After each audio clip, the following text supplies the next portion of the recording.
এই আগের শনিবার সৌরভ হঠাৎ করে ফোন করে বলল যে আজকে চলো একটু বেরোই। আমি তো প্রথমে একটু অবাকই হয়েছিলাম, কারণ জেনারেলি ও শনিবার করেও জিমে যায়, মাঝে মাঝে গ্যাপ দেয় ঠিকই।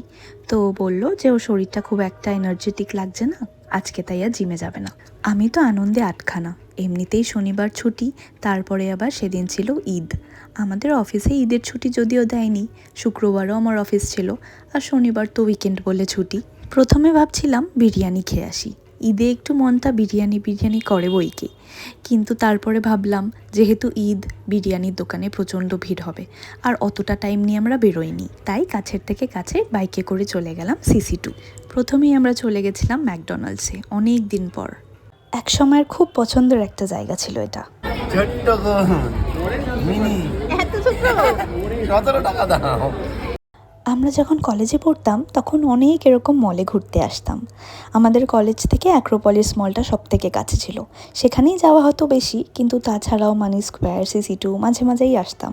এখন তো আর ঘুরতে মলে আসা হয় না, ওই আর কি শপিং টপিংয়ের দরকার হলে তখনই আসা হয়। প্রথমে বলছিলাম বার্গারটা খাবো না, কিন্তু খেতে বেশ ছিল কিন্তু।